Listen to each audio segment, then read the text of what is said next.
Assalamualaikum warahmatullahi wabarakatuh. Honorable judges and all my friends who watching me in this video. Hi, I'm Syahrul from SMA Negeri 2 Subang. I'm going to deliver my speech about should the government focus on revenue or reducing spending. As we know, Indonesia is the largest archipelago country and has a large debt as well. In November 2021, the government's debt reached 6,713.24 trillion rupiah.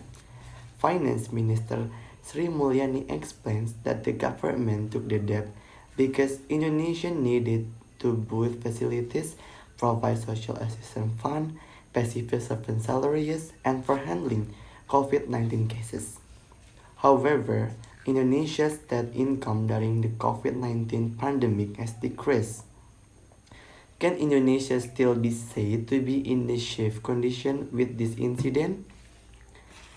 Currently, Indonesia's state debt is still in the safe category, although it is growing bigger.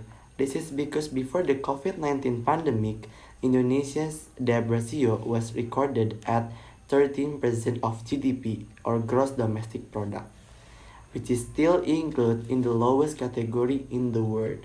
The entry of the COVID-19 pandemic into Indonesia led to an increase in Indonesia's debt ratio by 10%, which is still lower than a number of countries that experience higher debt ratio increase. There are two factors that increase Indonesia's debt, namely, first, the increase in Indonesia's state debt to other countries to support the handling of the COVID-19 pandemic and the National Economic Recovery Program. This is realized in long-term investment such as infrastructure development. Second, the APBN or Anggaran Pendapatan dan Belanja Negara always has a deficit every year. This means that expenditure is greater than income. The shortfall in the state budget is always converted with that. Even though Indonesia's debt ratio is still in the low category, will this not have a bad impact on our society? In my opinion, if Indonesia is free from debt, then our next generation will not feel the arrears of Indonesia's state debt, which has an impact on the economic crisis. In dealing with state debt, the Indonesian government is currently focusing on national infrastructure development. This is done to reduce logistic costs in Indonesia, increase economic competitiveness, and also reduce poverty as well as economic and social inequality. The Indonesian state also conducts deepening of financial markets, such as liquid, efficient, and inclusive.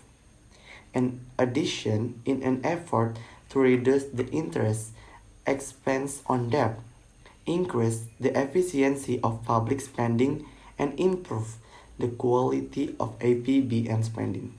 The government is working with BI or Bank Indonesia. There are other efforts being made by the government in handling this case, namely, first, use of tax funds. In Indonesia, public awareness to pay taxes is very lacking. Therefore, it is very important to increase awareness of the Indonesian people to pay taxes by providing good service programs and providing simple procedures. Second, assist BUMN in infrastructure procurement. The government has not released BUMN shares through public offerings, and the BUMN performance is not well organized. Therefore, the government must focus on state revenues in a way that The Indonesian people must obey paying taxes. If the Indonesian people are obedient in paying taxes, instead revenue will be higher and the government can pay debts. In addition, there must be realignment of the performance of BUMN, as well as releasing BUMN shares so that they can contribute to state revenue. Another effective way is to establish cooperative relations between creditor countries and debtor countries. So, the conclusion is that there are many factors that cause the government to have debt, but the government also has several strategies to overcome this debt. I, as the younger generation, must act from now on by working hand in hand to help the government. We can free Indonesia from debt. I hope that the Indonesian people can together help the government in restoring the country economy, because developing countries are countries that are able to make their people united. Thank you so much for listening my speech. Wassalamualaikum warahmatullahi wabarakatuh.